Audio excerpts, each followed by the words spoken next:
Meine lieben Freunde, ich weiß, dass Sie immer wieder in vollster Erwartung sind, von mir das zu hören, was Sie wirklich zum Guten führt. Was uns heute am 6. Juni wieder zusammengeführt hat, ist doch lediglich nur das, dass jeder sich seines Hierseins, dass jeder sich seines Erdenlebens bewusst ist. Und vor allen Dingen, was ihn dazu bewegt, dass er sich diesem Freundeskreis angeschlossen hat. Heute sind wir so nett beisammen, dass jeder von Ihnen wirklich gewillt ist, auch Hand anlegen zu dürfen, so dass er nicht unnötigerweise sich hier um uns aufhält, sondern dass er in Zukunft auch das tun kann, was ihn schon immer bewegte. Nur hat er nicht den rechten Weg gefunden. Hier, glaube ich, haben Sie so viel wahrgenommen, dass Sie doch schon auf den rechten Weg sind. Wahrgenommen deshalb, weil doch viele Freunde, die auch um Sie sind, wirkliches, Wahres an ihrem eigenen Körper erfahren. So der Körper doch von Unheil befallen war, wo er nicht mehr glauben konnte, dass der Körper einmal wieder die Ordnung erhält und so dass der Mensch mit diesem seinem Körper dann auch wirklich den Weg gehen kann, der für ihn bestimmt ist. Das Heil erfahren, meine lieben Freunde, das ist Wahrheit, was Sie ja zu einem Teil von Freunden bestätigt erhalten haben. Dass ich Ihnen mehr von all diesem, die Menschen das Heil erfahren haben, nach und nach auch übergeben kann, wie ich das zu einem kleinen Bruchteil schon hier für die Freunde in Österreich getan habe, dass ich unseren Freund Loy ein kleines Zettel von Erfolgsberichten übergeben und diese nur dazu dienen, um sie dahingehend zu belehren, dass auch unter diesen Menschen, die einen guten Erfolg für sich zu verzeichnen haben, erkennen werden, dass meine Anwesenheit gar nicht notwendig war und sie doch das Heil, sie würden sagen, ihre Gesundheit erfahren.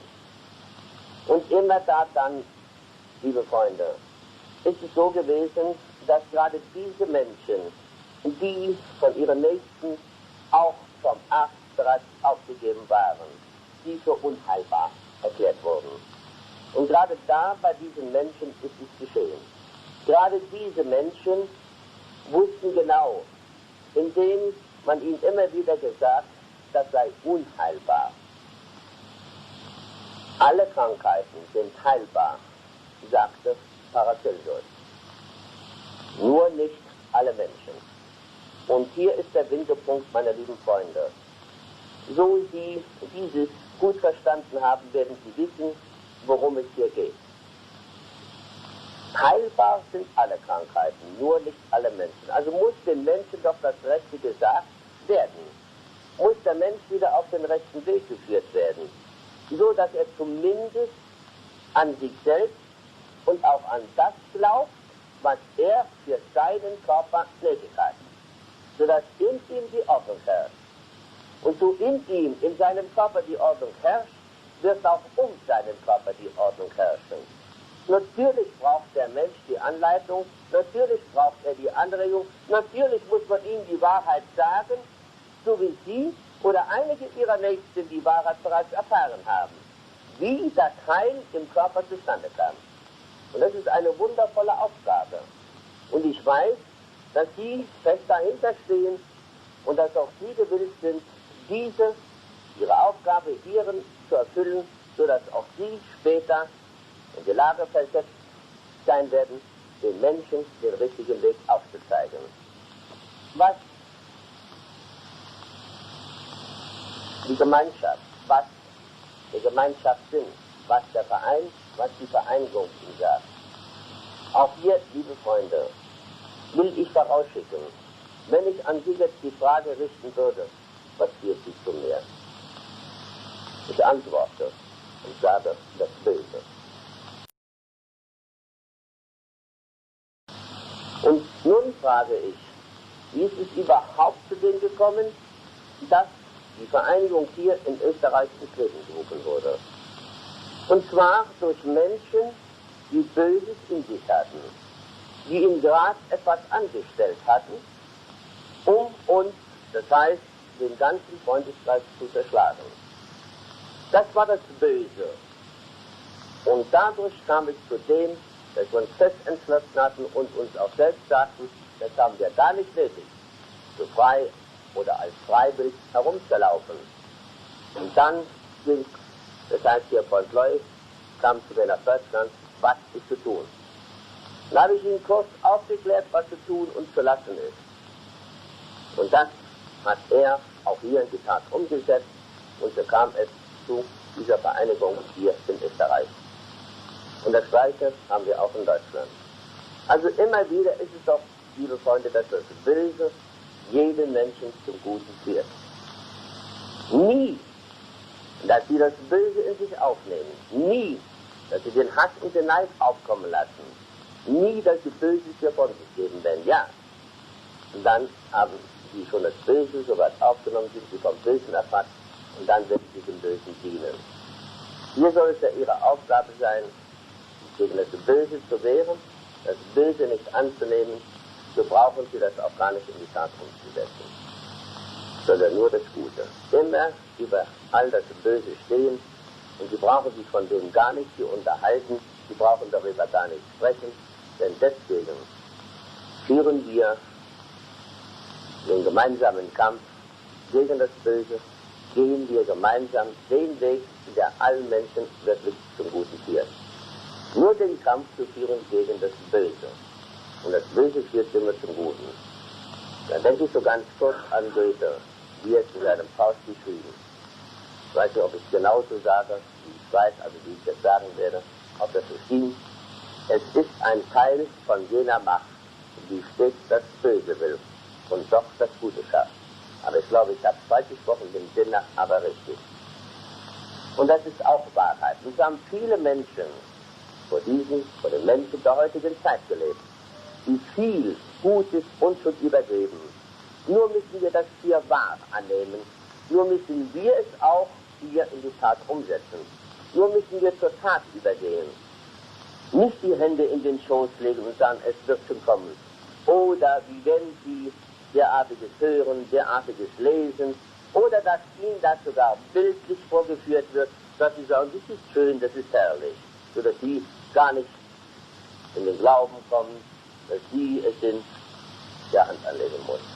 Das ist jeder Einzelne. Es ist doch komisch, dass Sie immer darauf warten, etwas zu hören, dass Ihnen einer etwas sagt. Aber ich weiß die Folgen gut. Sie sind voller Neugierde, was jetzt an Worten Ihnen übergeben wird. Ich würde raten, liebe Freunde, neugierig dahingehend zu sein, was in sich selbst, in Ihrem Körper geschieht. Und gerade hier, so Sie doch wirklich unter Freunden sind, die alle das Gute wollen, brauchen Sie nicht fürchten, dass Ihr Körper irgendwie angegriffen wird oder dass einer bösen Gedanken führt, Sie irre zu führen oder gar Ihren Körper hier zu vernichten, Ihnen etwas einzugeben. Nein, das brauchen Sie gar nicht befürchten. Sie sind wirklich im guten Schutz, schon deshalb, weil Sie alle das gleich Gute wollen, wie Sie ja selbst das Gute immer nötig haben. Aber Menschen, die um uns leben, genau das Gleiche wollen. Nur muss man es ihnen sagen. Und ich sage es auch heute noch einmal, nicht diesen Menschen beiseite stellen, der da sagt, ich glaube nicht. Ich kann daran nicht glauben. Dass ihr diesen Menschen nicht beiseite stellt, im Gegenteil. Ihn aufklären und die Wahrheit sagen, wie sie selbst an ihrem Körper erfahren oder wie sie die Erfahrung gesammelt haben, wie Menschen die Ordnung wieder zurückerlegen. Sie würden sagen, die Gesundheit. Und da komme ich nochmal darauf zurück, dass ich unseren Freund Lois hier einige Erfolgsberichte gegeben, wenn ich nicht irre, sind es über 70, weit über 70 sind,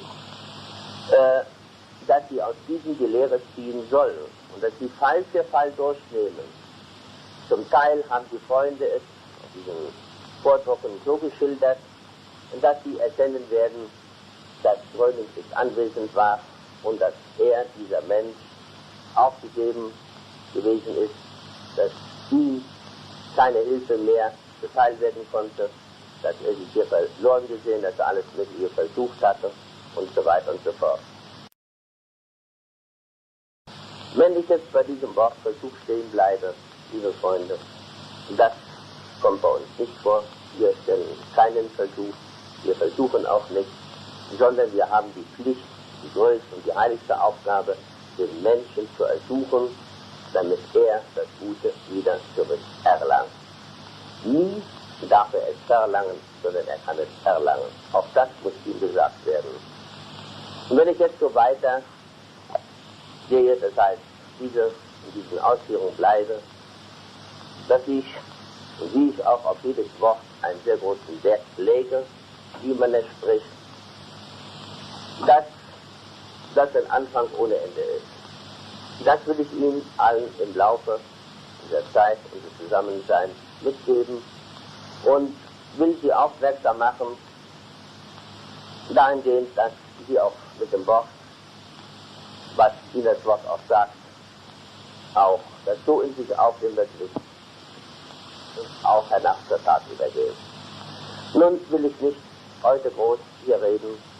Ich sage, denken Sie an das Gute, das Sie für sich und auch für Ihre Nächsten tätig haben.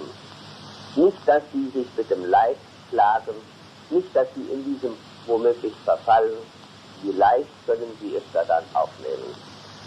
Das ist das, was ich nicht möchte. Und nicht, dass Sie womöglich auch nur einen einzigen Versuch anstellen. Es kommt schon vor, dass Menschen überhaupt auch versuchen, auch aus dem Freundeskreis ihrer Nächsten zu helfen, indem sie womöglich einen Schmarrn erzählen, immer das berichten, wovon sie noch nichts wissen, so dass es nur ihre Meinung ist, indem sie sagen, versuchen Sie doch mal dieses, versuchen Sie das, versuchen Sie jenes. Wenn dieses zu einer Behandlung ausartet, meine lieben Freunde, dann ist es nicht gefahrlos, sondern gefahrvoll.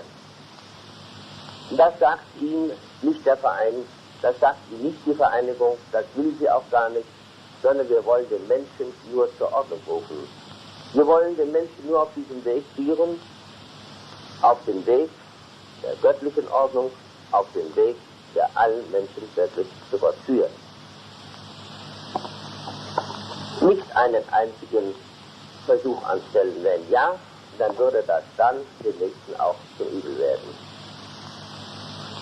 Noch eines, dass Sie nicht womöglich zu den Kleinkrämern zählen, dass Sie sagen, der hat dieses, der hat das und der hat jenes gesagt, der ist nicht übergangen, ich habe keine Einladung gekriegt, ich habe davon nichts gewusst und man hat mir davon nicht unterrichtet und so weiter und so fort.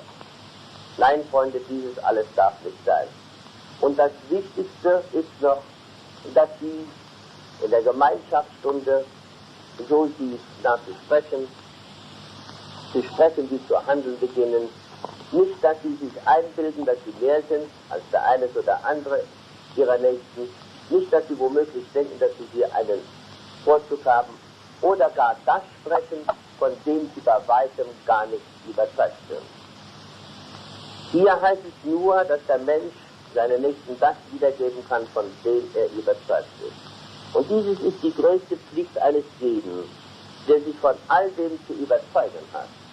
Und auch heute sage ich ganz deutlich, dass er nie in eine Einbildung verfällt und dass er aufgrund dieser seinen Nächsten das mitteilt, was er sich gerade eingebildet hat. Die Einbildung muss ganz beiseite gestellt werden. Und hier gibt es auch gar keine Meinung, sondern hier gibt es nur eine, die Überzeugung. Und so sie überzeugt sind, dann werden sie diese, ihre Überzeugung, das heißt das wiedergeben, von dem sie überzeugt sind. Dann können sie ihre Nächsten belehren. Und nicht womöglich komme ich nochmal auf das eine Wort zurück, auf den Versuch. Denn das wird auf ihre Nächsten zuliebe. Dann bauen sie nicht auf, dann bauen sie ihn ab.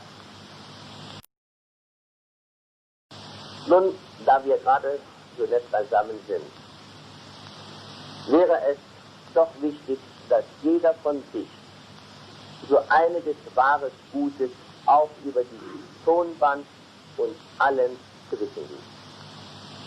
Scheuen Sie nicht dieses technische Wunder, nicht, dass Sie womöglich ängstlich werden, nicht Sie so sagen, dass Sie Lampenfieber bekommen und sagen, mein Gott, was soll ich schon sagen? Weiter nichts als nur die Wahrheit. Leider habe ich nicht das große Tonbandgerät mit. Das könnte ich mir so sehr, das hätte ich irgendwo versteckt und hätte das Mikrofon hier reingehängt. Dann sehen Sie es nicht, wenn Sie es nicht sehen, dann sprechen Sie viel, viel freier. Aber hier fürchten Sie, dass es festgehalten wird. Ja, ich möchte das hier festhalten, was jeder schon für Erfahrungen an sich selbst und auch an seinen Nächsten gesammelt. Aber dann bitte ich Sie, liebe Freunde, sich kurz zu halten, das in kurzen Zügen sozusagen, wie und wovon Sie überzeugt sind. Und wer das Mikrofon nicht zur Hand, also in der Hand erhält, der braucht nicht zu sagen.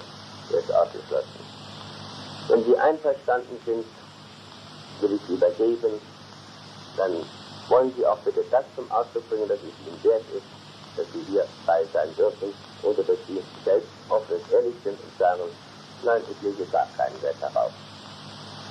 Ich bin noch nicht überzeugt, ich will es nicht. Sprechen Sie bitte ganz ehrlich. Sagen Sie die Wahrheit. Bei wem werde ich beginnen? Bei unserem Freund Leut, warum, wieso, weshalb er das tut und dass er hierin seine Lebensaufgabe sieht, den Menschen auf den rechten Weg zu führen. Ich sage. Ich glaube, ich spreche Sie gleich nicht, oder?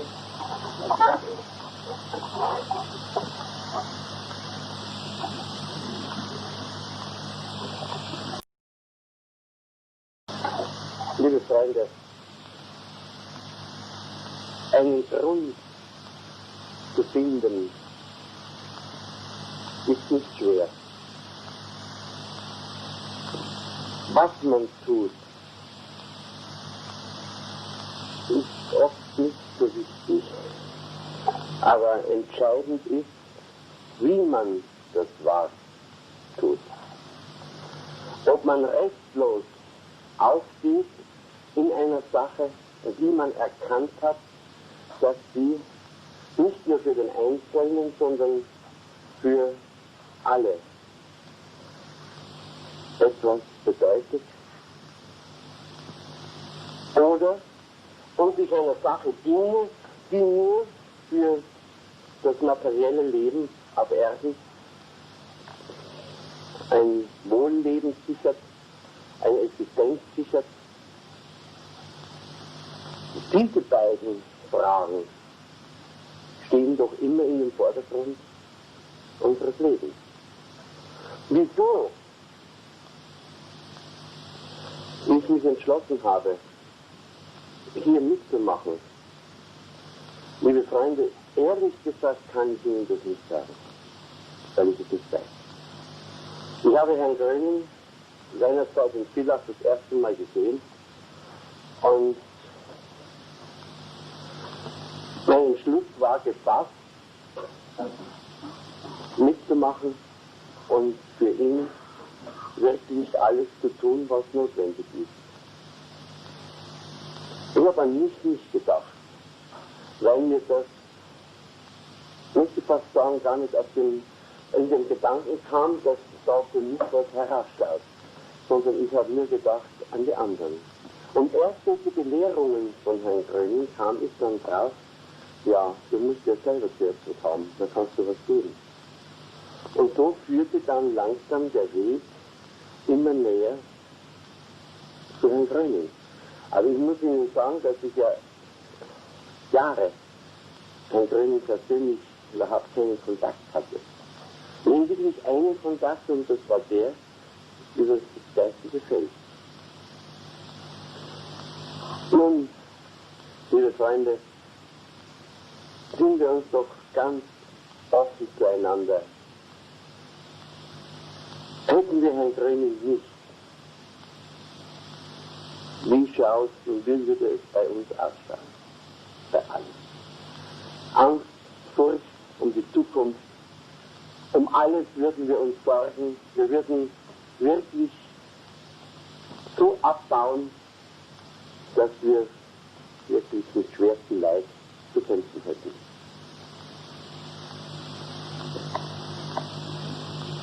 Es ist das so leicht gesagt und es ist nicht sehr taktvoll, wenn man heute über Herrn Gröning herfällt und ihm alles Mögliche auf den Kopf wirft. Aber wenn nur die Menschen eines wollten, dass sie die Wahrheit hören möchten. Aber das ist ihnen ja unangenehm heute. Wahrheit ist ja auf der Erde heute ein rarer Artikel geworden, weil ja nur der materielle Vorteil nicht mehr mit der Ehrlichkeit und mit der Wahrheit erreicht werden kann, da die Ansprüche des Menschen ja viel zu hoch sind, sondern nur mehr mit einem gewissen Kontakt erreicht wird, der zweifellos da endet, wie wir sagen, wo der Kurzschluss ist. Und der Kurzschluss ist der, wo der Mensch nicht mehr weiter kann, weil er seine Ansprüche, seine Gelustsucht und alles, seine Gewohnheiten so weit gesteigert hat, dass er eben versagen muss. Nun, es ist etwas weit aufgeholt. Die Kernfrage, warum, wieso ich dem Werk nicht verschrieben habe, ich habe Ihnen schon erklärt, ich weiß es nicht. Aber eines weiß ich, dass es hier keine Frage gibt, sondern dass man hier arbeitet, dient und hilft. Manches im Leben weiß man noch nicht, wieso man dazu gekommen ist. Ich kann ja nicht sagen, wie ich die Gnade hatte, hier wirklich dahin zu kommen. Ich weiß es nicht. Führung ist es auf jeden Fall. Und so werde ich immer, solange es meine Kräfte und alles mir möglich ist, werde ich alles tun, um hier in Österreich das Werk so aufzubauen, dass es für alle, nicht nur für Einzelne, sondern für alle, wirklich ein Dienst bedeutet. Ein Dienst an Gott, einen Dienst an den Menschen. Herrn Gröning sollen wir ja nur insofern als einen Wegweiser erkennen. Bitte, ich erkenne ihn als was anderes, wie Sie ihn erkennen, das ist Ihre Sache. Jeder muss ihn empfinden, fühlen, das kann man nicht sprechen. Beeinflussen soll man niemanden. Aber eines steht einwandfrei fest, dass wir in einer gottbegnadeten Zeit leben und dass viele, viele noch nicht wissen, was sich auf Erden tut und wie das Weitere aussehen wird. Danken wir Gott, dass wir ihn auf Erden haben und dass er uns ein Wegweiser ist und ein Lenker und ein wirklicher Führer, der uns Menschen zum Richtigen, zum Guten und damit zu unserem Seelenheil führt. Das wären meine Ausführungen zu dieser Frage von Herrn Bruno.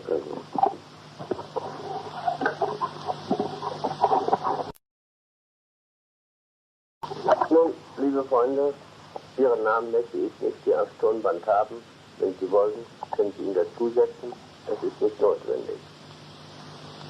Ich werde Ihnen am Schluss noch einiges hier zu sagen haben. Nun, was unser Freund Loy uns allen hier gesagt hat, haben Sie selbst gehört, brauche ich nicht zu wiederholen und werde danach noch die passenden Worte dazugeben. Sie können Ja oder Nein sagen. Dann ist es durcheinander. Wir möchten auch ein Durcheinander als Vorstand haben.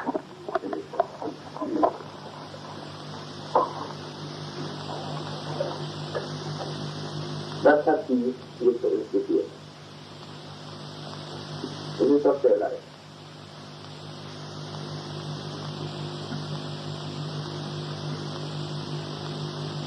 War es das Gute oder war es das Böse?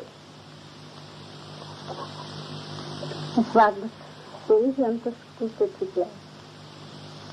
Sie verstehen das so, das Böse und das Gute. Ja, das Böse führt sich zum Guten. Ja. Und glauben Sie, dass das der richtige Weg für Sie ist? Glauben Sie, dass es ein Wert hat, dass Sie hier diesen Freundeskreis erleben, dass Sie mit dabei sind, genauso auch Ihr Mann? Ja, Glauben Sie, das ist unbedingt. richtig? Glauben Sie? Ja, absolut. Ich weiß, Sie haben die Zeit und auch das Geld nicht gescheut. Sie sind vor Jahren schon nach Rosenheim gekommen mit Ihrem Mann oder umgekehrt ist der Mann mit ihm gekommen. Und er hat sich nicht was, sondern das mir versprochen, dass er das erreichen wird, was er nie erreichen konnte. Ja. Naja, vielen Dank, dass ich so viel gesprochen habe. War das richtig? Ja. Und? Darf ich? Gott hat uns in seiner Gnade einen Menschen, Bruno Gröning, gesandt, auf dass er durch ihn und seine Lehren gibt. Wir aber wollen uns diesen Lehren Bruno Grönings dadurch würdig erweisen, dass wir so zutiefst und aufgeschlossenen Herzens in uns aufnehmen, unseren Dank dem Menschen Bruno Gröning aber dadurch beweisen, dass wir ihn, der seine ganze Zeit, man kann sagen sein ganzes Leben, nur uns opfert, auf das wir glücklich, gesund und mit reinen und schönsten Seelenherzen zu Gott eingehen, dadurch beweisen, dass wir nach seinen Lehren leben, denken und fühlen, bis an unser irdisches Erden wollen. Liebe Freunde, es muss nicht sein, dass Sie den Gröning womöglich beschmusen. Es muss nicht sein, dass Sie das sagen, woran Sie selbst nicht glauben und von dem Sie nicht überzeugt sind. Ich bitte Sie herzlich darum, Ihre Überzeugung hier so zum Ausdruck zu bringen, wie Sie überzeugt sind und wovon Sie überzeugt sind und was Sie jetzt wirklich bewegt, dass Sie glauben, dass es hier richtig ist, dass Sie auf dem richtigen Platz, auf dem richtigen Weg sich befinden, um auch hier tätig sein zu dürfen und dass es sich auch lohnt. So Sie Böses über Gröning zu sagen haben, bitte sagen Sie nur die Wahrheit. Aber nicht, dass Sie womöglich einen anderen Gedanken haben. Ich muss das Ihnen heute hier sagen. Dass Sie sagen, es kann doch nicht anders sein. Ich kann doch nicht jetzt vor allem die Wahrheit so sagen, wie ich es weiß. Oder wie ich es glaube. Oder wie ich es annehme. Oder wie ich es gehört habe.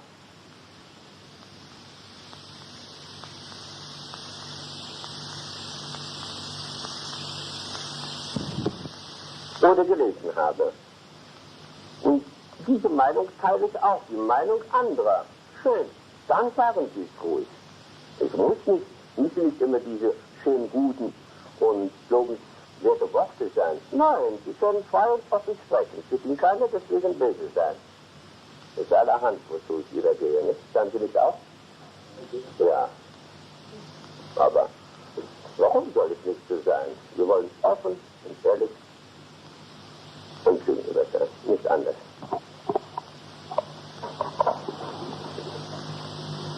Ich bin auch kein Redner. Den will ich sie nicht.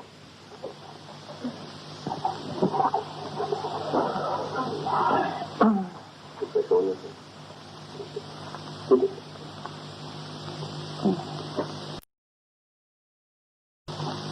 Ich bin sehr glücklich, dass ich diesen Weg gefunden habe und will mit diesem auch sehr würdig sein. Unmöglich. Diesen Weg. Das ist die Unterscheidung. Ja, richtig. Ja, dann nicht. Kann ich nicht, ob das sagt, sind Sie gar nicht so leicht, aber Ihren kann ich nicht sagen. Ja, Sie kennen nicht die Worte, aber sie weiß, was sie zu tun hat, und das ist das Wichtigste. Ja, geht natürlich nicht.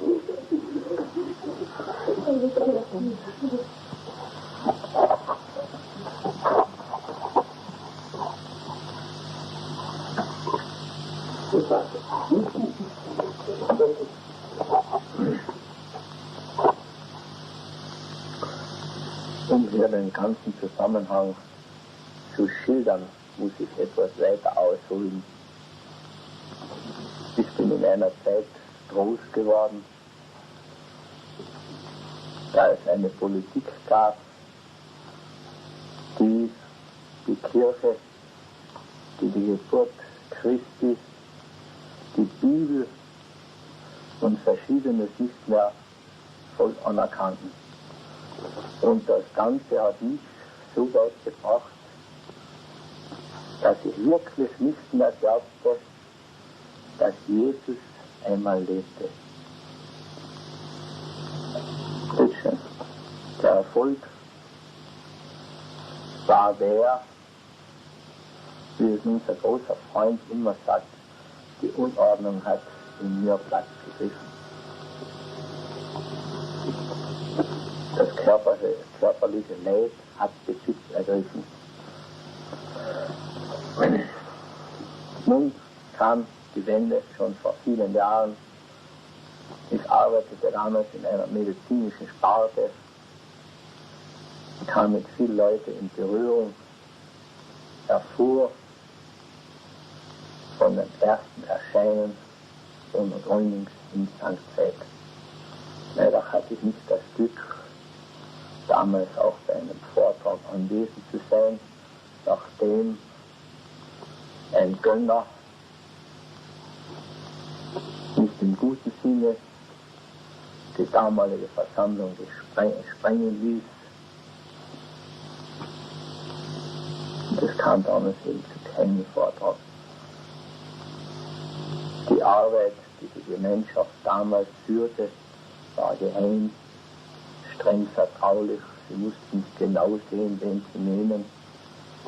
Obwohl ich damals das Glück hatte, Bruno Gröning zu begrüßen, in einem Haus wohnte, wo er öfters einkehrte, nachdem es eine Person im Haus gab, die von der Unordnung sehr weit erfasst war. Es dauerte dann noch Jahre, bis ich dann das weitere Glück hatte, den Kreis angehören zu dürfen. Und noch weitere Jahre, bis ich dann das große Glück hatte, dafür tätig sein zu dürfen. Und da kam das große Glück für mich. Ich hatte zu meiner Freude das Vergnügen, mit unserem Freund nach Deutschland zu fahren. Bin damals als reicher Mann zurückgekehrt. Ich habe sehr viel gelernt, ich habe viel gehört, was ich auch schon unter meinen Freunden bekannt machen konnte. Und noch mehr, ich bin seit diesem Tage gesund. Dafür möchte ich dem Herrgott danken. Aber vor allem möchte ich unseren großen Freund dafür danken, dass er mir das gelehrt hat.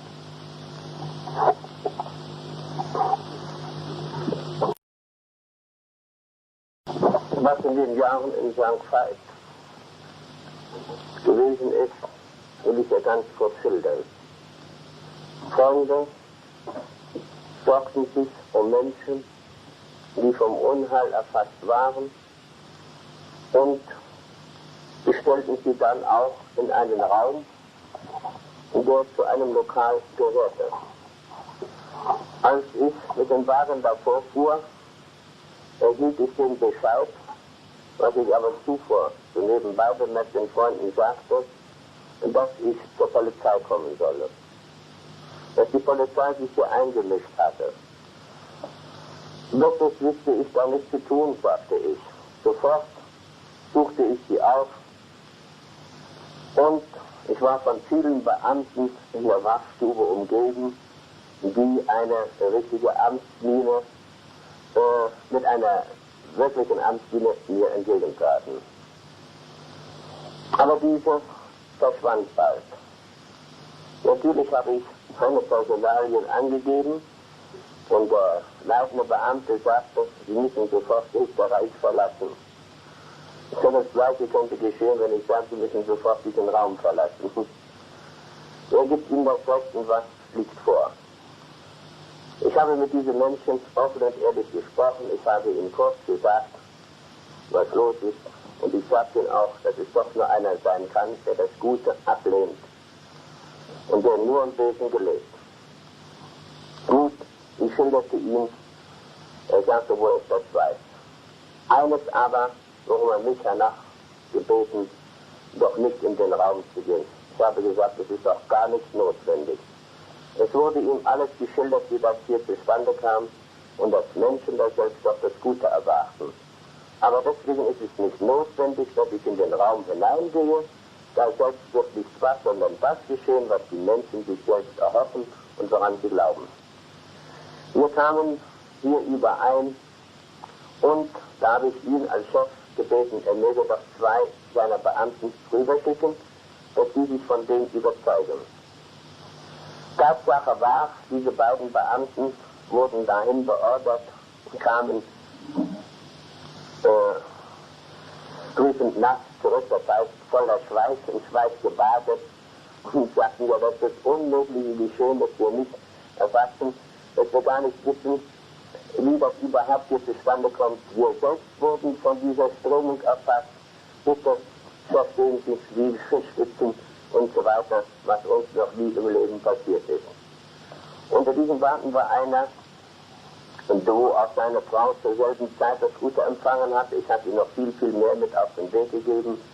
Ich hatte bei dieser Gelegenheit das wahrgenommen und habe ihm so einige Lebensgeschichten, das heißt aus ihrem Leben, aus dem Leben ihrer Familie berichtet, ohne sie jemals zu sehen, noch was gehört zu haben. Das alles hat gestimmt. Worauf dann diese Beamten umgeschlagen waren, sagten, ja, wie ist das dann möglich? Außerdem war noch einer von der Presse da, der dieses gleich notiert, aber es bei weitem nicht so gebracht hat, wie es sich abgespielt und so getan hat. Also kurz und gut war uns die Polizei wirklich gut gesonnen. Wir haben jetzt Wahres erfahren und haben hernach das Haus zugehen, also da es immer wieder auftauchte, bewacht, also von außen bewacht, dass da kein Ungezogener hineinkommt. Sie waren zivil, kamen sie mit ihren Frauen, mit ihren Angehörigen und es war eine gute Stimmung, es war eine gute Harmonie und sie durften sich auch weiter von dem überzeugen, was hier um Gröning überhaupt ist.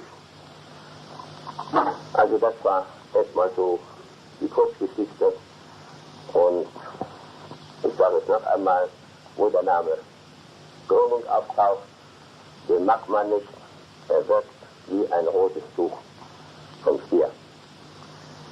Nun, liebe Freunde, um noch weiter hierzu überzugehen, es würde wirklich zu weit führen, lassen wir ab von dem, aber gerade weil Sie das so schön geschildert haben da, wie Sie den Weg gefunden und dass Sie überzeugt wurden, überzeugt von dem, dass auch Sie heute in der wirklichen Ordnung leben, dass Sie Ihren Körper, in Ihrem Körper die Ordnung so haben und dass Sie darüber erfreut sind und sich groß noch bei mir bedanken. Ich will keinen Dank, liebe Freunde.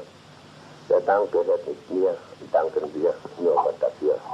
Aber wenn man Wahres weiß und den Menschen, dieser angeht, ihm wirklich das unter Beweis stellt, dann wird auch er ein anderer werden. Also das wollte ich nur so nebenbei gesagt haben. So, und nun reiche ich das Mikrofon weiter. Das reicht nicht. Nein.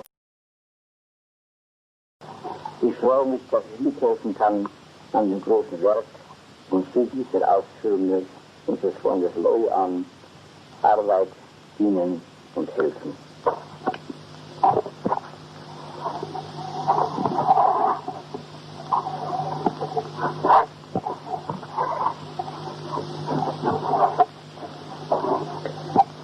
Ich glaube nicht, dass ich Herrn Held übergeben darf.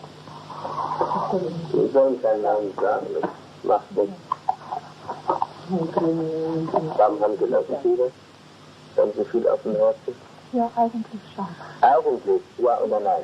Ja. Nee, ja, das wollte ich nicht so. Ich möchte für den heutigen Tag besonders danken. Heute Vormittag, da war ich noch so, dass ich mir gedacht habe, nein, ich gebe meinen Beruf als Schwester auf. Und habe es Ihnen auch gesagt, Herr Gröning. Und Sie haben mir gesagt, nein, Sie bleiben Sie drinnen, bleiben Sie Schwester. Und ich habe mir das dann wirklich zu Herzen genommen und habe mir gedacht, das soll für mich die Lebensaufgabe sein und ich will wieder folgen. Und bin dann zu den Patienten gekommen und zu einer Frau, so ein kleines wir sprechen hier nicht sonst hier von Patienten, aber Sie können sprechen von Patienten, sagen Sie, weil Sie schon sagten, es gab nicht mehr Geld. Ja, und diese eine Frau hat mich sehr gejammert drinnen und ich habe ihr gesagt, wissen Sie was, lassen Sie jetzt Ihren Körper einmal da liegen und nehmen Sie Ihre Seele, damit gehen Sie zum lieben Gott und sagen Sie ihm, er soll den Körper einmal in Ordnung bringen. Und dann passen Sie auf, was Sie spüren werden. Und ich bin nach einer Zeit wieder zu ihr gegangen und habe gesagt, na, wie geht es Ihnen denn jetzt? Und ich habe sie gebeten, bei der Frau zu wirken, Herr Gröning. Und sie hat dann gesagt, auch Schwester Maria, das war mir jetzt ganz komisch, mein Körper ist ganz anders. Seit sie mir gesagt haben, ich soll da so gerade liegen, da wird mir direkt warm, direkt heiß. Und jetzt habe ich so ein gutes Gefühl. Und wenn ich dann das zweite Mal bei ihr drinnen war, hat sie sehr gut geschlafen.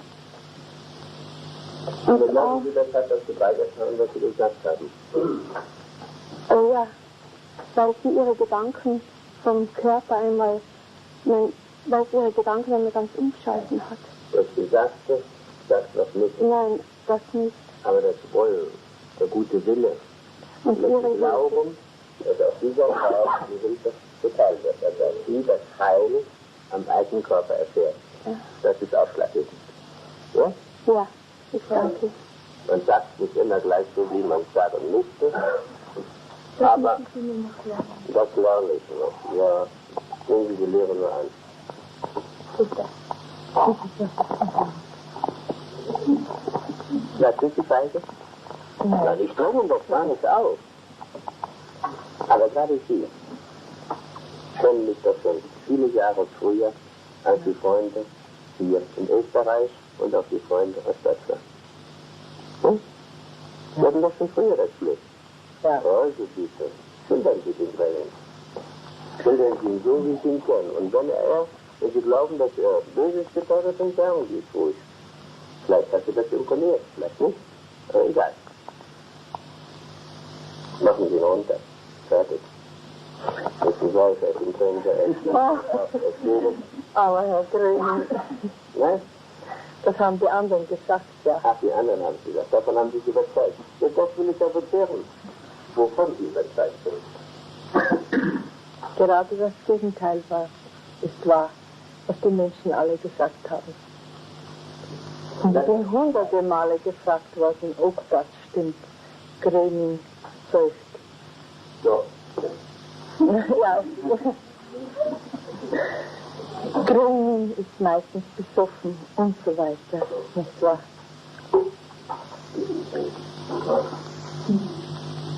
Nein, meine Bitte. Nicht, dass Sie sich beängstigt fühlen. Nein, einfach sagen.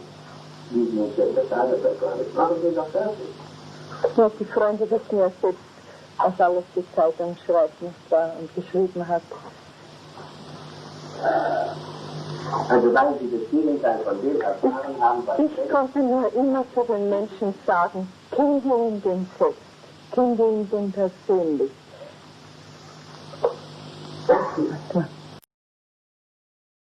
Ich will mal ganz kurz einen Freund von Seiten der Behörde schildern, aus Deutschland. für sich wohl für Gröning interessiert wie andere auch. Die meisten aber aufgrund der vielen Zeitungsberichte. So haben sie den Gröning kennengelernt.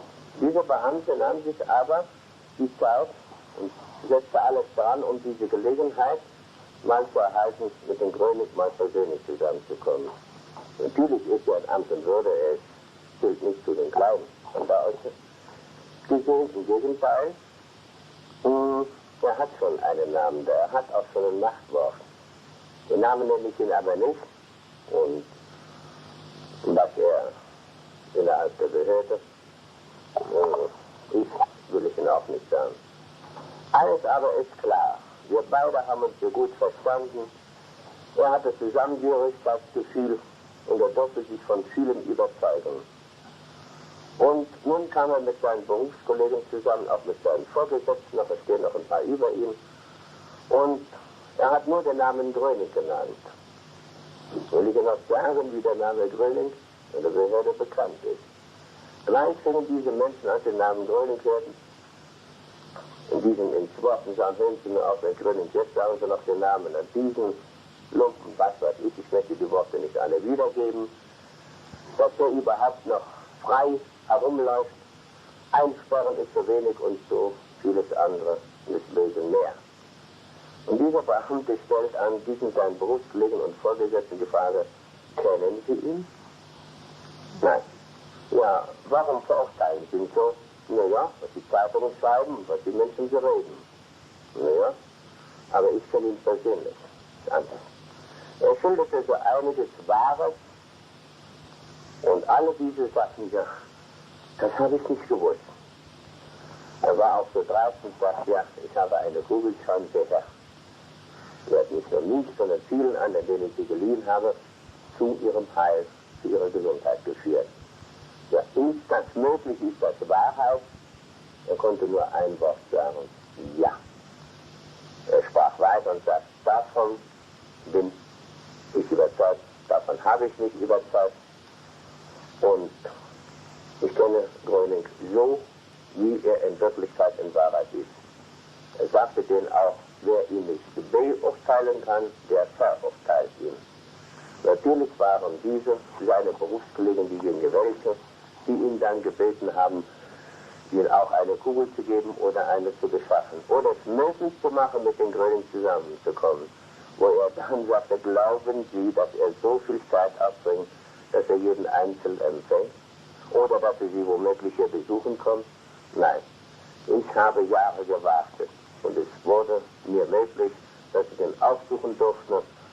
Und ich habe mich von weiteren überzeugt. Er hat mir vieles hier freigestellt, von dem ich mich noch überzeugen kann. Er ist offen und ehrlich hier zu jedem Menschen. Bitte überzeugen sich auch. Und Sie haben genug Zeit und Sie haben auch Gelegenheit. Er sagte auch, ehe Sie es wert sind, an Gröning ranzukommen, aber ich bilde mir das gar nicht ein. Ich bin ja gar nicht so. Wenn ich nur die Zeit und die Gelegenheit habe, dass ich die Menschen empfangen kann. Aber ich lasse die Zeit nicht ungenutzt, ich nütze sie, ich weiß sie auch zu nutzen.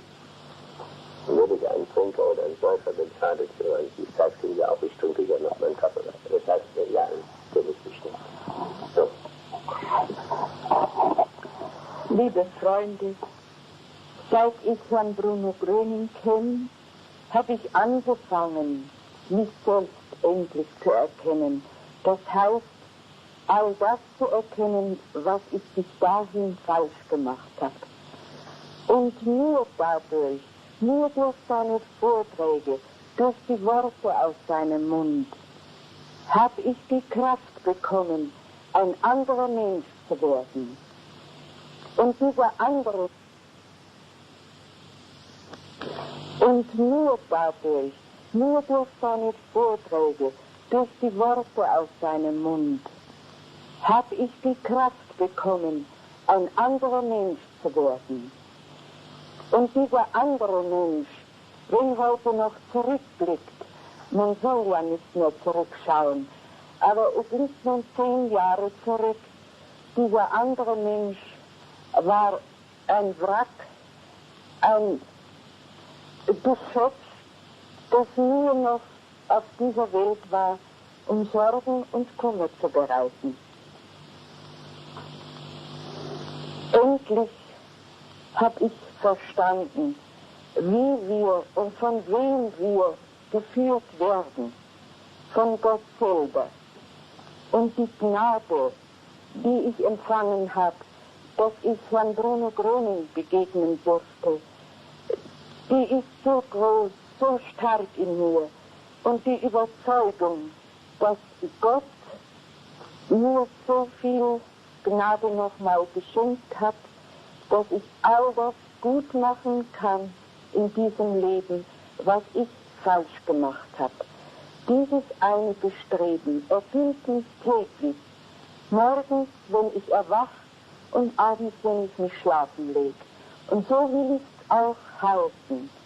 Und eines muss ich hier sagen: danken wir alle dem Herrgott, dass er uns so geführt hat, dass er uns zusammengeführt hat. Denn eins ist für das andere Stärke und Vorbild, und eins lernt am anderen. Und dies ist die große Gnade, dass wir dann selber uns vorwärts bringen. Das sind meine Erfahrungen, und die habe ich nun gesagt.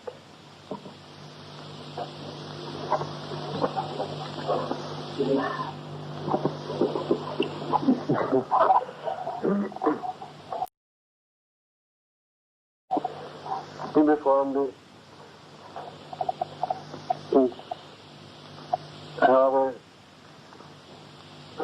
schon in früher Jugend Gott gesucht. Und ich wusste, dass ich einmal auf einen Menschen treffen werde, der mir diesen Weg zu Gott und diesen Weg in die göttliche Ordnung vorleben und zeigen wird,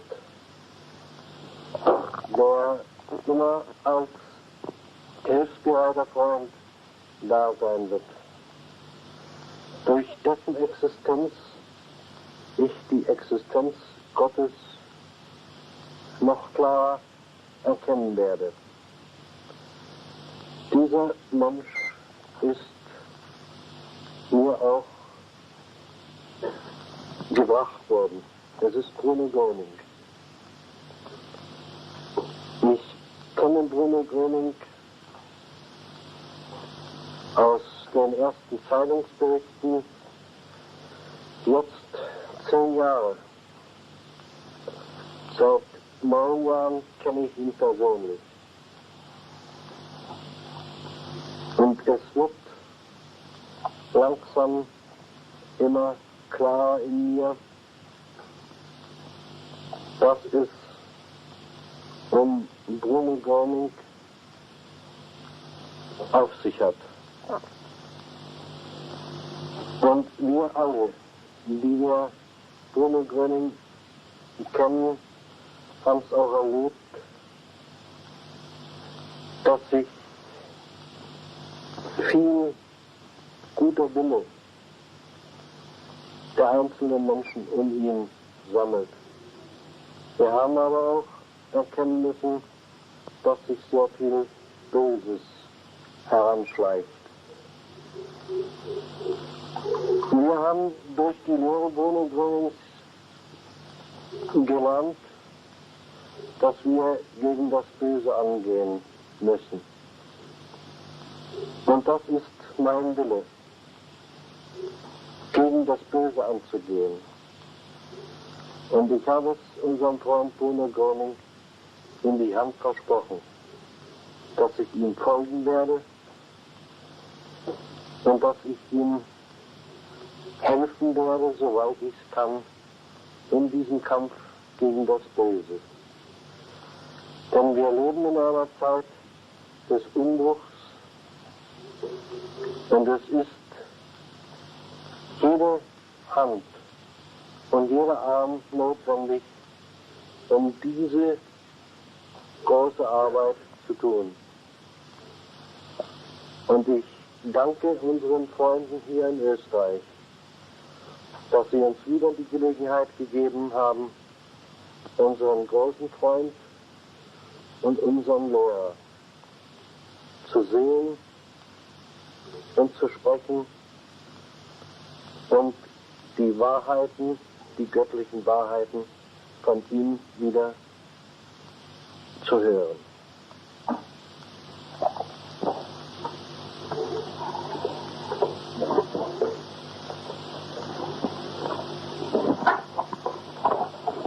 So, und dann darf ich das Mikrofon weiterreichen. Was geht sich zu uns? Warum? Eigentlich. Tiger kann ein Mensch nicht sein. Macht nichts, sie vertagen die Wahrheit. Haben Sie lachen wieder, wenn Sie so ein Ding in der Hand haben. Denn sie wird nicht gezwungen.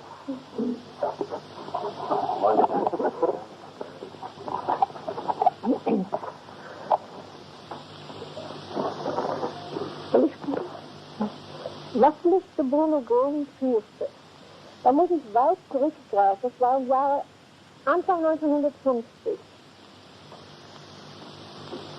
Führte mich ein inneres, intuitives Empfinden und ein Suchen nach Gott und aber auch dann das Böse, das sich dann eingeschlichen hatte, führte mich in München zu den Vorträgen zu Bruno Gröning. Er lebte an mir sehr schnell die Ordnung, und zwar eine Ordnung, die jahrelang durch eine Behandlung des Arztes überhaupt nicht festgestellt werden konnte, dass das möglich wäre, dass ich doch hier in Ordnung kommen kann. Von diesem Augenblick an wusste ich meinen Weg. Ich wusste hier einen Menschen vor mir, der mir sozusagen geistig die Hand reichte und mich nun führte. Ohne einen inneren Zweifel oder Widerstand folgte ich diesem Weg und konnte nun auch viele andere Menschen dazu führen, wieder die Ordnung in ihrem Körper zu bekommen oder zumindest wenigstens den ersten Schritt dahin zu tun. Ich muss allerdings auch erkennen dann, wie schwer es ist, oft Menschen von einem Irrwege wegzubringen. Denn irgendwo durfte man die Menschen ja nicht zwingen, man musste ihnen die Freiheit des Willens lassen, sie mussten sich selbst entscheiden, denn das liegt ja in der Lehre Bruno Gröning, dass kein Mensch gezwungen werden soll. Und so musste ich auch natürlich erleben, dass manche Menschen, gerade um Bruno Gröning, ihre sehr hässliche Seite zeigten. Eine Seite, die für mich oft unverständlich war.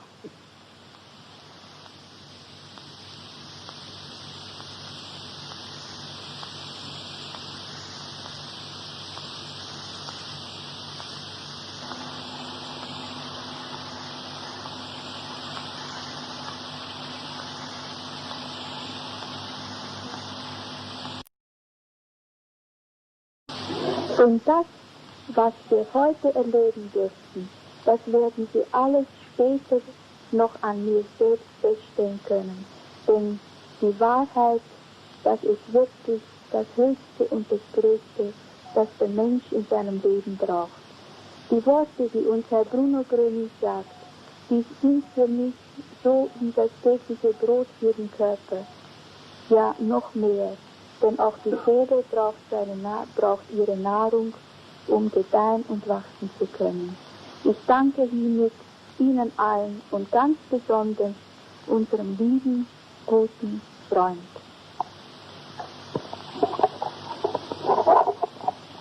Liebe Freunde, ich habe seit 9 Jahren an schweren Magengeschwür gelitten, wo die Ärzte aufgeben und mir nur so eine Operation zusagten. Da ich durch einen Motorradunfall vor Jahren einen schweren Sturz erlitt und mir den Bauch samt die Gedärme geöffnet wurden und ich wieder zusammengestickelt bin worden, und da sollte ich wieder zur Operation herangezogen werden. Ich traue mich nicht und der Arzt sagt auch, es ist zu früh, weil die Mädchen noch nicht zugehört sind. Und wir beziehen das neue Blatt von Stuttgart. Und da haben wir abends herausgelesen von Herrn Bruno Gröning, die Heilungen, die Dankschreiben aller Leuten, von Deutschland, von überall, von allen Ländern. Meine Frau ist auch operiert worden, schwere Bauchmillionen, und es ist gut geworden. Nun muss ich meine Frau wieder weiter die ärztliche Behandlung geben. Fast jeden zweiten Tag bin ich zusammenbekommen. Und ich habe damals geglaubt, bei der Operation, wie ich mit dem Primarius gesprochen habe, dass es endlich gesund ist. Aber leider ist dieser Fall nicht zugelassen. Sie sind ja Schwester geworden und Schwester, trotz der Operation. Und da haben wir uns entschlossen, den Herrn Bruno Gröning zu suchen. Das war nicht gleich.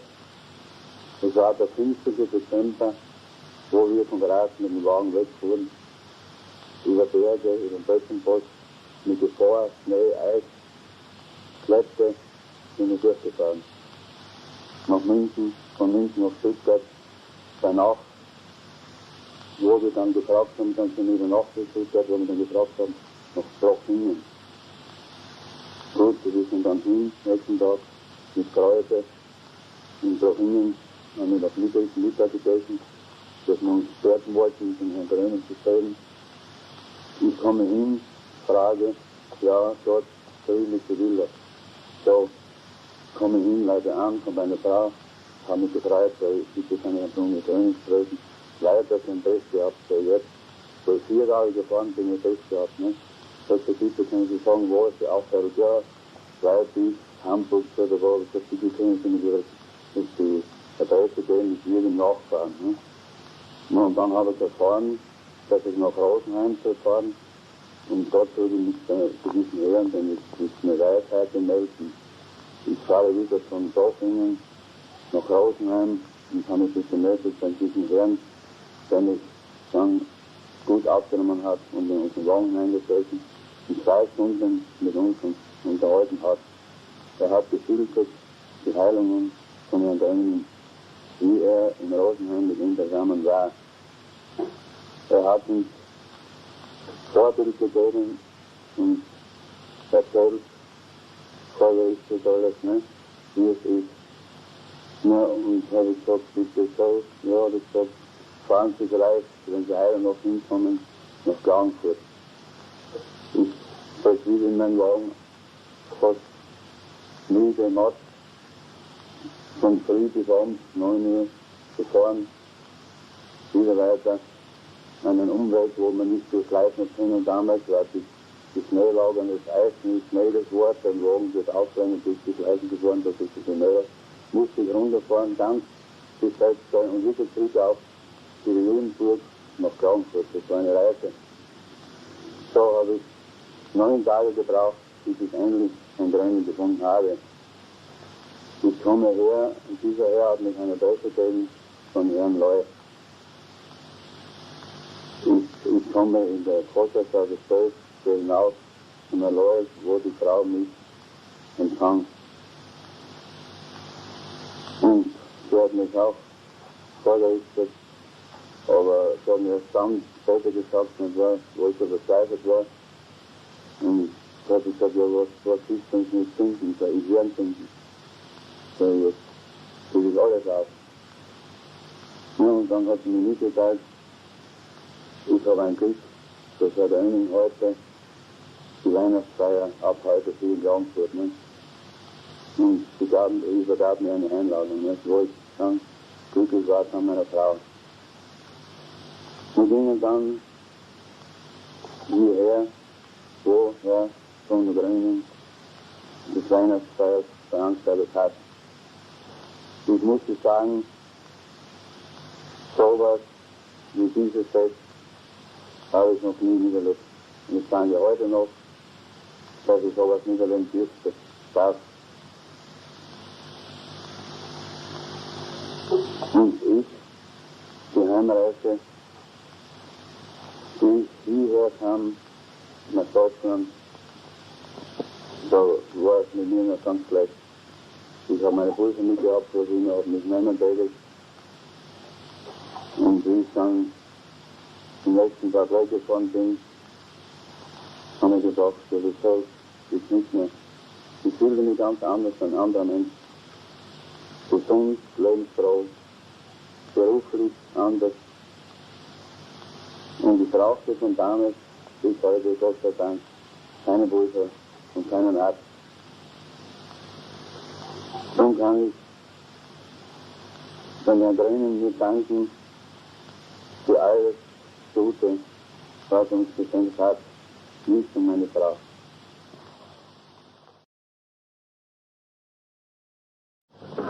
So, lieber Freund, was ich aus diesen Ihren Schilderungen entnommen habe, ist eines, was ich klarstellen möchte.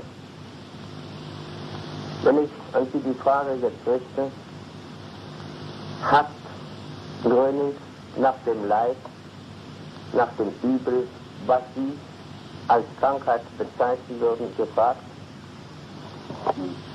Nein. Hat Gröning die Krankheit behandelt? Nein. Sie waren womöglich in dem Glauben, Sie müssten ihm, dem Gröning, die Krankheit schildern. Ja. Sehen Sie, Freunde, dieser Meinung darf kein Mensch verfallen, dass er glaubt, hier wird die Krankheit behandelt. Die Krankheit zu behandeln, dafür sind Menschen bestimmt, die auch gewissermaßen gesetzlich geschützt sind, denen das Recht nach dem irdischen Gesetz zugesprochen worden ist, die Krankheit zu behandeln. Ich selbst, wenn Sie alle mir auch bestätigen können, dass ich niemanden nach dem Übel frage, ich es nicht mal haben will, dass der Mensch mir derartiges sagt, von dem er behaftet ist, und wo das Übel in seinem Körper sesshaft geworden. Ich will nicht einmal haben, dass Sie den Gedanken führen, mir das zu sagen, erst recht aber auch nicht, dass Sie sich gedanklich mit dem Übel, mit dieser Krankheit, von der Ihr Körper behaftet ist, sich beschäftigen. Wie gut es doch ist, dass die guten Worte, die ich den Menschen immer wieder aus den vielen Lebenserfahrungen zu geben weiß, und den Menschen zu seinem Heil, und den Menschen zu seinem Glück und den Menschen zu dem führt, zu dem er gehört. Sodass der Mensch wieder an sich und auch an das Heil, was er als Gesundheit bezeichnen würde, führt. Dass der Mensch das Heil, ich sage noch einmal, die Gesundheit an seinem eigenen Körper wahrnimmt. Und wenn ich jetzt ganz kurz das noch einmal streiche, auf das, was Paracelsus sagte, zu heilen sind alle Krankheiten, nur nicht alle Menschen. Sie, lieber Freund, Sie haben 9 Tage nach Gröning gesucht. Auch das ist ein Zeichen, wie klein, wie frei und beweglich er ist. Das ist ein Zeichen dafür, dass Sie das Gute gesucht und auch erlangt haben. Und mit Recht sage ich auch heute hier, Vertraue und Glaube, das hilft, erteilt die göttliche Kraft. Und dieses hat auch Sie zu Ihrem Heil geführt. Und Sie fühlen sich heute wohl, Sie fühlen sich frei von jeglichen Beschwerden. Diese 9 Tage, die Sie mich suchten, dafür haben Sie das langjährige Leid, das Sie 9 Jahre in Ihrem Körper wahrgenommen, befreit wurden. Wie groß und wie hoch der Lohn Gottes doch ist, dass der Mensch, der das sucht, auch das findet, was er sucht. Und vor allen Dingen immer wird dem Menschen das zuteil werden, woran er glaubt. Ich verstehe Sie so gut, dass Sie auch keinen Zweifel haben aufkommen lassen. Nicht nur, dass Sie sich dazu bewegten, auch Ihre Frau. Und die Frau, die doch Ihre eigene Frau ist, wusste auch, was Ihr Körper nötig hat. Und deswegen erlaube ich mir die Frage ganz kurz an Sie, liebe Frau, zu richten. sind Sie auch mit Erfolg gefüllt? Haben auch Sie das Wohl, das heißt das Heil an Ihrem Körper wahrgenommen? Das haben Sie auch wahrgenommen. Also war das Suchen nicht umsonst. Suchet, so werdet ihr finden. Natürlich muss der Mensch wissen, was er sucht. Und hiermit habe ich Ihnen nur durch diesen einen einzigen Fall, meine lieben Freunde, den Beweis dafür gegeben, dass der Mensch, der da weiß, was er sucht, und dass der Mensch, der da weiß, was er will, was er für seinen Körper nötig hat, und auch daran glaubt, was er für sich für seinen Körper nötig hat, auch erhalten wird. Das ist das, was der Mensch hier tut, ist nur mit dem zu bezeichnen, dass er, so er jetzt für seinen Körper das Heil sucht, es auch finden wird. Mit diesem dient er Gott. Er hat das getan, woran er nie gedacht, wie niemals der Gedanke aufgekommen. Er war hier in seinem Körper dienlich. Und dem eigenen Körper dienlich zu sein, das ist schon ein Dienst Gottes. Ich sage es ganz deutlich, das ist der Gottesdienst. Das ist das, was jeder Mensch tun müsste. Nicht nur sich selbst, sondern auch seinem Körper Beachtung zu schenken. Und so er das Heil verloren, dass er das in seinem Körper nicht mehr wahrnimmt, da sucht, wo er es zu finden glaubt.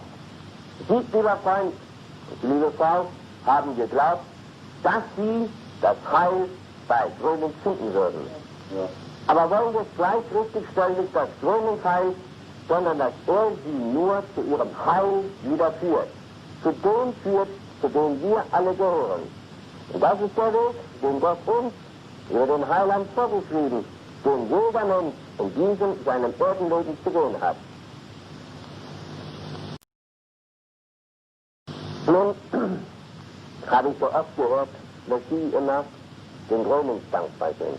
Ich sage es noch einmal, meine lieben Freunde, wir alle haben es nötig, Gott dafür zu danken, dass Sie das Heil erfahren durften. Denn Gott wirkt hier, kurz gesagt, durch einen Menschen, durch einen Körper. Dieser Körper heißt nun mal Gröning. Also ist es nicht Gröning, sondern ist es Gott selbst. Gott bedient sich eines seiner Körper, die er sie geschaffen. Darüber kann kein anderer bestimmen, sondern nur Gott selbst. Aber der Mensch, der den Körper besitzt, muss auch das wollen, was Gott will. Das heißt, dass er in diesem, in dem göttlichen Willen lebt. Und dass er das tut, was er zu tun hat, um Gott wirklich dienen zu können. Und ich möchte es ein für alle Mal richtig stellen. Nicht, dass sie immer wieder sagen, Gröning heilt. Nein, er führt sie nur zu ihrem Heil. Und sie werden das Heil auch an sich selbst, an ihrem eigenen Körper erfahren. Es soll keine Regel für sie sein, ich will es nur richtig stellen, und ich kann es nicht oft genug richtig stellen, damit sie auf das große Werk, das hier entstanden ist, dass sie auch wissen, was das Werk für sie, was das Werk für alle Menschen dieser Erde bedeutet. Und ich möchte das hier klar zum Ausdruck bringen. Österreich war am ehesten dran, dass sie diese Vereinigung, die sie ins Leben gerufen, auch hier von staatlicher Seite genehmigt erhalten hatte. Und als zweites Deutschland es ist, wo auch dieselbe Vereinigung in Deutschland ihre Genehmigung erhielt. Dafür, meine lieben Freunde, müssen wir uns erst recht Gott gegenüber dankbar zeigen, dass dieses geglückt ist. Und so sind es heute erst 2 Staaten. Und werden es morgen 3 und übermorgen werden es mehrere sein. Natürlich nicht dann, wenn wir die Hände in den Schoß legen, sondern wenn wir alles dazu tun, was wir hier in diesem großen göttlichen was zu tun haben. Hier wird der Kampf geführt gegen das Böse. Wir lehnen alles Böse ab. Und wir verpflichten uns doch alle, nur den einen, den Guten, Gott selbst zu dienen. Ich bin selbst sehr dankbar dafür, dass Sie, lieber Freund und die liebe Frau, in diesem Fall gesehen, die volle, die Sachen Gesundheit erhalten haben. Und dafür will ich mich Gott gegenüber erst recht dankbar sein. Und daher diese meine Fragen, wie sie das Heil erfahren haben. Das zu hören, dass der Mensch die Wahrheit hier berichtet, dass er das so sagt, wie er es empfunden hat. Und dass er so das wiedergibt, wie und woran er geglaubt hat. Und ich weiß, lieber Freund, Sie wären nach Tage rumgefahren, obwohl ich eines hörte, als Sie mit der Frau Lau gesprochen und dass Sie schon fast verzweifelt waren. Aber versuchen, hätten Sie Ruhe abgegeben. Und das war auch die Begegnung, und ich habe Ihnen damals gesagt, das wird Gott Ihnen lohnen, denn Sie haben gewusst, was Sie gesucht. Und Ihnen war weder der Weg noch die Zeit zu schade. Im Gegenteil, Sie haben dafür noch zahlen müssen. Aber es hat sich doch gelohnt. Also muss jeder Mensch sich das selbst erarbeiten. Er muss wissen, was ihm das Heil in seinem Körper wert ist. Und nun glaube ich auch, lieber Freund, dass auch Sie sich dankbar dahingehend Gott gegenüber zeigen. Ich will Sie nicht dazu zwingen, aber ich glaube, dass Sie bereit sind, sonst wären Sie heute nicht hier, dass auch Sie Hand anlegen werden und das Lehre unser Nächsten auch das Heil wieder hier zuteil werden wird. Und gerade da Sie aufs Gras kommen, da kamen Sie den Gras zu verdanken, ihr allen, die das Böse gewollt und uns dadurch zum Guten geführt haben. Nicht, dass wir den Bösen sind, die uns da Böses anzutun gedachten. Im Gegenteil, hier müssen wir Gott erst recht danken dafür, dass uns hier in diesem Fall wirklich das Böse, das aus den Menschen hervorgegangen ist, uns wirklich zum Guten erst recht zu Gott geführt, sodass auch wir hier nach dem menschlichen Gesetz unsere Sicherheit haben. Ich habe schon einiges gehört, dass Sie dafür sorgen wollen, dass Sie auch drüben in Graz einen Raum zur Verfügung erhalten. Dafür danke ich Ihnen im Namen aller Freunde vorerst mal hier in Österreich. Und ich glaube, dass unsere Freunde aus Deutschland gleichen Dank empfinden und sagen, das ist gut. Wieder haben wir einen Menschen, der das Heil an sich erfahren hat und von sich aus da Hand anlegen wird und das tun wird, was jeden weiteren unserer Nächsten auf dienlich ist. Also von mir aus meinen herzlichen Dank.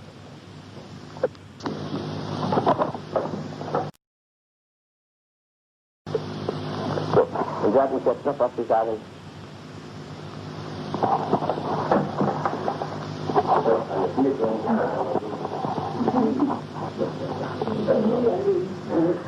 Ich bin froh, dass ich Heimat vertrieben bin. So habe ich über das Böse das Gute gefunden. Das Gute, den Weg zu Herrn Gröning. Dadurch habe ich meine innere Ordnung, die Ruhe und den Frieden erlangt. Ich danke ihm von ganzem Herzen. Ich danke meinem Heiland. Er möge mich stets behüten und beschützen, nicht weiterleiten.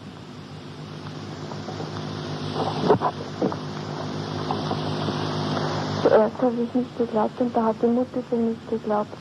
Und später dann habe ich angefangen zu überlegen und da bin ich darauf gekommen, dass das der einzig richtige Weg ist. Und jetzt bin ich davon überzeugt, dass ich am richtigen Weg bin. Jetzt bin ich davon überzeugt. Und da, meine lieben Freunde, merken Sie dieses Wort, dass jeder verpflichtet ist, sich von dem zu überzeugen, ob jedes Wort bestimmt, ob es auch wirklich Wahrheit ist. Wer überzeugt ist, der ist zur Wahrheit. Wer nicht überzeugt ist, der kann nichts. Ich möchte nicht haben, dass es wieder hier in Österreich so kommt, dass Sie womöglich zu den Leibgläubigen zählen. Und immer wieder werde ich Sie ermahnen, dass es Ihre Pflicht und Schuldigkeit ist, sich von dem zu überzeugen, was Ihnen hier gesagt wird, auch von Freunden, die sich ihrer hier angenommen haben.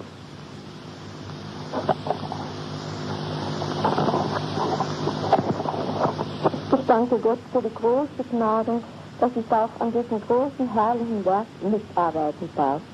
Ich hatte Jahre und Jahre hindurch meinen Körper vollkommen in Ordnung. Im Jahre 1951 durfte ich das Buch lesen, Die große Umkehr. Im Jahre 1952, als Herr Gröning zu uns nach St. Veit kam, da durften wir an einem Vortrag miterleben. Und gleich danach hatte ich an meinem Körper verspürt, dass er wieder in Ordnung ist. Und ich danke ihm von ganzem Herzen, dass er mich auf diesen Wege geführt hat, dass ich diesen Weg weitergehe.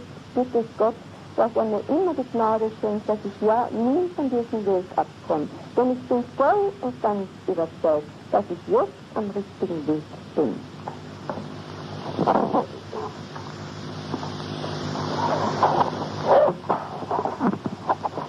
Ich habe lange Zeit, bevor ich überhaupt etwas Näheres von Herrn Gröning gehört und gewusst habe, über ärztlicher Seite her stets Nachteiliges über ihn gehört. Und so habe ich einfach aus einem Gefühl der Gerechtigkeit heraus immer seine Partei ergriffen und Unrichtigkeiten und so weiter richtig gestellt.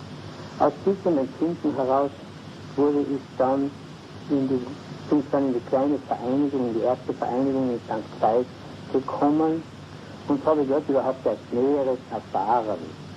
Und was mir da gezeigt und gegeben wurde, das hat mich immer mehr und mehr in meinem Inneren befestigt.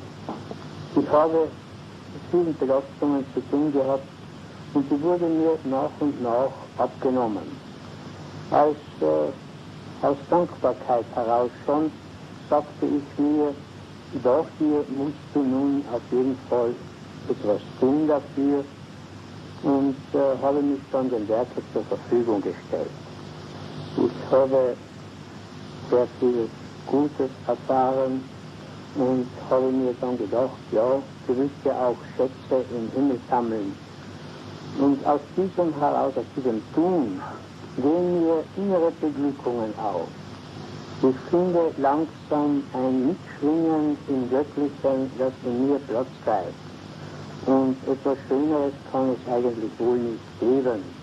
Ich danke daher dem Herrn, dass er uns einen Mann gesendet hat, Bruno Gröning, der uns wirklich mit dem lebendigen Geistigen verbindet.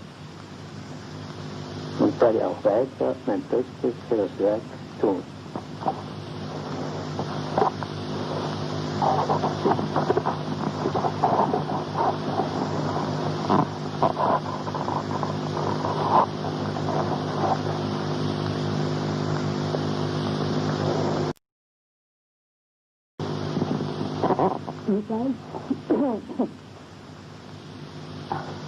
Gott hat mich immer gesucht. Und hat es gespürt. Aber ich war so dumm wie alle anderen. Die nicht begreifen konnten, dass das Gott ist. Bis ich endlich gefunden habe. Und das war der Herrn Gröning.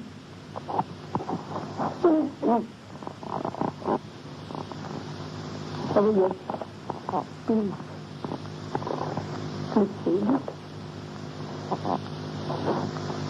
dass ich den Weg gefunden habe. Heute. Und ich bin froh, dass ich beim Werk fliegen darf und den Weg sehen kann und verlieren. Ich weiß, das ist nicht umsonst gewesen. Auch Sie haben keinen Weg gesagt, ich will Ihren Namen hier auch nicht nennen, ist nicht notwendig. Und dass Ihnen wieder Zeit nach Gerichtsgüte schade gewesen ist, Sie suchten das, was Sie bisher nie gefunden. Nun glaube ich, wie Sie, wenn auch nicht so deutlich, diesen Worten auszudrücken gewusst, dass Sie sich heute zu den wirklich Glücklichen zählen. Nun, liebe Freunde, immer wieder nur überzeugen, immer nur wieder dem folgen, dem wirklich alle zu folgen haben.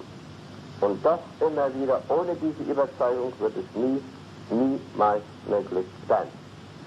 Ich weiß aber genau, wenn der eine so der andere diesen Weg überzeugt ist, dann wird er von diesem Weg nicht mehr abgehen. Dann wird er wissen, was er hier zu tun, dann wird er wissen, wozu Gott ihm ein Erdenleben auf dieser seiner Erde geschenkt hat.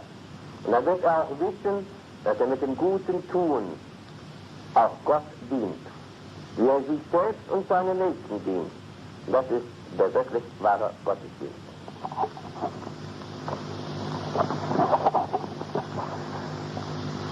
Das Böse war ja schließlich die Ursache, dass mir der für dieses Erdenleben gegebene, ja von Gott selbst geschenkte Körper so lange Jahre sich in Unordnung befand. Zwar wurden durch Jahre hindurch an diesem meinen Körper Eingriffe und Veränderungen durchgeführt, doch brachten mir diese Veränderungen nur leichte Linderungen. Und erst im Jahre 51, 24. April 51, als ich über die Form, die wir heute kennen, das Buch, und zwar die große Umkehr, durfte ich auf jenen Weg stoßen, der mir in der Zwischenzeit nicht nur die Erkenntnis, sondern auch die Überzeugung gebracht hat, dass wir alle bestrebt sein sollen, die Kindschaft und gegenüber unseres himmlischen Vaters wieder zu erlangen, uns nicht nur dankbar zu zeigen, dass er uns, unser lieber Vater, in seiner unendlichen Güte, Gnade und Barmherzigkeit, ja jenes Heil, jene Ordnung wieder als Geschenk übergeben hat, sondern wir sollen uns auch, und das war noch die größere angenehme Überraschung und Erkenntnis für mich auf dem weiteren Weg, dass ich auch den nächsten Freund, ein kleiner Ratgeber, ein kleiner Mithelfer sein durfte. Und es wird daher mein Bestreben sein, dass ich dem Vater dankbar mich zeigen darf, dass mir auf diesem Erdenweg der beste Freund in diesem Leben begegnet ist. Und wenn mir der Vater die Gnade schenkt, dass ich diesen Werk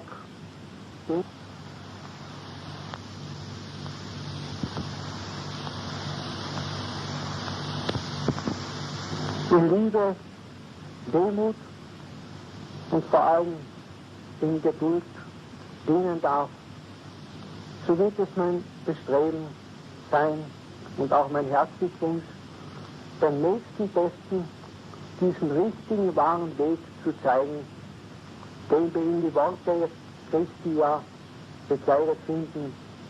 Ich bin der Weg, die Wahrheit und das Leben.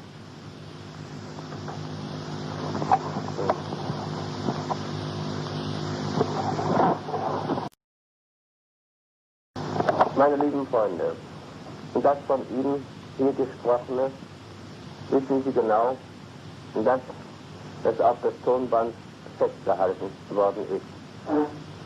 Und was ich zu all dem noch zu sagen, ist einfach nur das, um hier den Freunden in Österreich wie auch in Deutschland dieses Tonband per Nacht zu übergeben, von diesem ich eine Kopie anfertige, und zwar nur aus dem einen einfachen Grunde, dass hier der Verein, die Vereinigung, den richtigen Namen dafür erhalten hat und dass hier von den Freunden Deutschlands auch der Beweis dafür gegeben, dass sie das Gleichgute zu tun gedenken, um das Werk da selbst auch aufzubauen.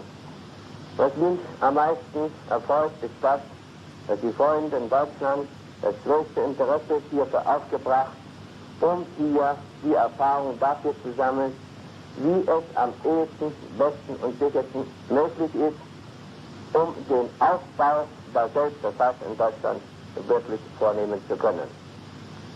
Es ist nicht was, meine lieben Freunde, es ist wirklich das, dass diese Freunde die Zeit und den Weg, wie auch das Geld, nach hierher nicht gescheut haben. Denn das ist es ihnen wert, im anderen Fall wären sie womöglich heute noch von dem Übel erfasst, oder aber im Laufe der letzten Zeit wäre es ihnen womöglich so ergangen, dass sie ihren Körper heute nicht mehr regen und bewegen konnten. Aber Gott sei Dank sind sie von dem Übel befreit und von dem Unheil verschont, sodass das Unheil in ihrem Körper sich nicht mehr festsetzen, nicht mehr festlegen und auch nicht mehr haften kann. Ich weiß, wenn ich den Einzelfreunden aus Deutschland jetzt hier fragen würde, ob sie glauben, dass das Unheil noch einmal ihren Körper erfassen kann, so würden sie sagen, nein. Aber wenn ich mich getäuscht haben soll, bitte sprechen Sie und sagen Sie ja oder nein.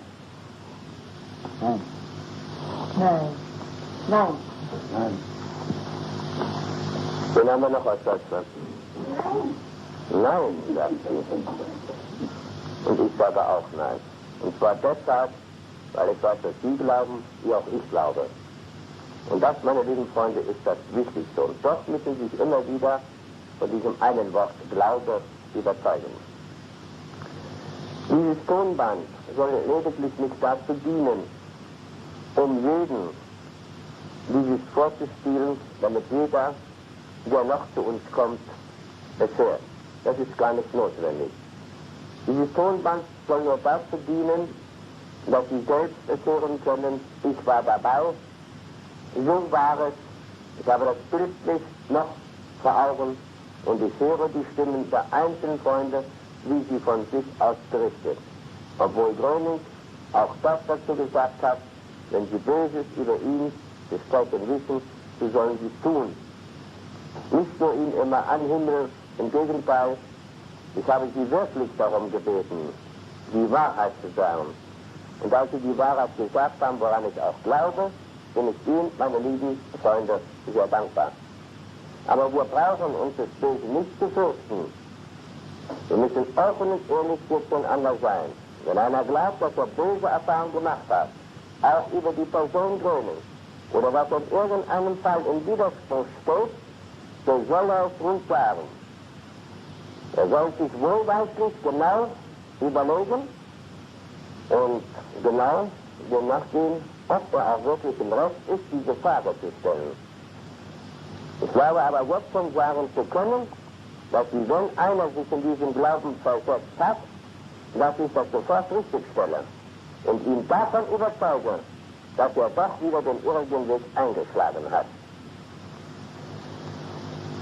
Nun, lange Rede, kurzer Sinn. Warum das viele Reden? Warum immer wieder hier die Person Gröning, das heißt den Namen Gröning hervorheben? Warum muss der Körper Gröning ihm immer wieder vor Augen stehen, dass sie ihn sehen und dass sie ihn hören? Liebe Freunde, ich will Sie weiter überzeugen. Die Zukunft wird es lehren. Ich habe auch unserem Freund Lausen gesagt, dass ich ihm einige Tonbänder, das heißt Besprochene, zur Verfügung stellen werde und dass die Zwischenzeit bis zu meinem nächsten Hiersein diese Tonbänder das ausfüllen sollen und dass sie sich von dem überzeugen, ob es Wahrheit ist oder nicht. Und dass auch Sie, dann so Sie nur die Stimme hören, nicht nur Sie alleine, sondern weitere Freunde, dass auch Sie dadurch mit Erfolg gekrönt sind. Und damit gebe ich Ihnen, wie auch in Deutschland, den Freunden den Beweis dafür, dass die Person, das heißt der Körper und der Name des Körpers, gar nichts sagt.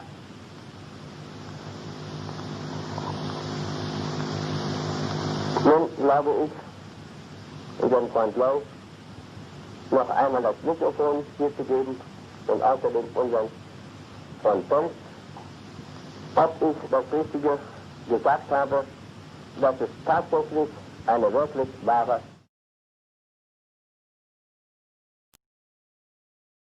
Vogelschild, sagen wir, alle nur das gleiche Auffangenschild, wie sie es auch nennen mögen. Wir haben alles gleich. Wir haben alle einen Gott. Wir haben alle einen Weg zu gehen, der jeden Menschen wirklich überführt. Und das ist nur meine Aufgabe auf dieser Erde, den Menschen zu Gott wieder zurückzuführen.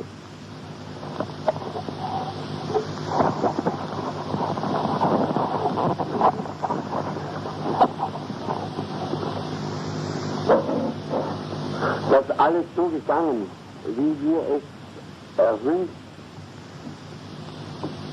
Das sei Gott gedankt. Die Vereinigung in Deutschland und die Vereinigung in Österreich,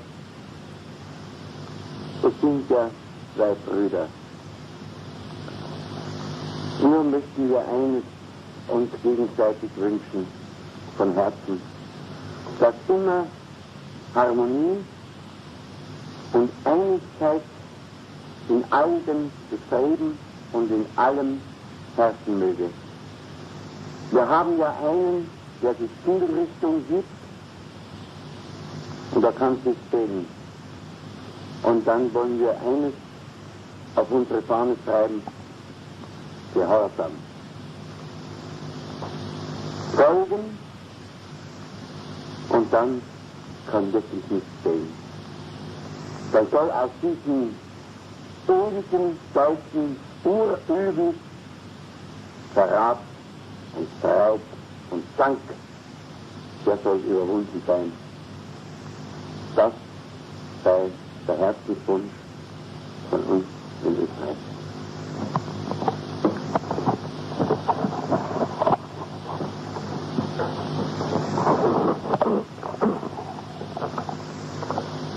Der Herzenswunsch unserer österreichischen Freunde ist auch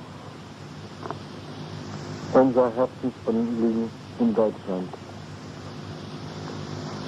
Es gibt nur einen Gott, es gibt nur eine Wahrheit, und infolgedessen gibt es auch nur einen Weg, den alle Menschen gehen müssen.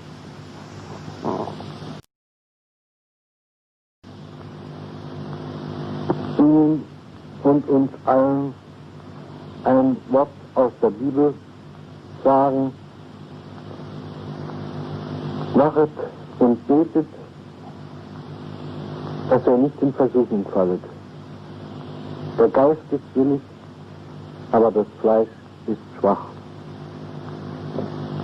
Wir wollen also unseren Weg wachend und betend gehen, damit wir ihn ohne Gefahr bis zu unserem Lebensende und bis zu unserer Vollendung gehen können. Das sei mein Wunsch. Und das sei nicht nur der Wunsch aller Deutschen, nicht nur der Wunsch aller Freunde in Österreich, sondern dieses ist der Wunsch vieler Menschen, die hier ein Erdenleben fristen dürfen.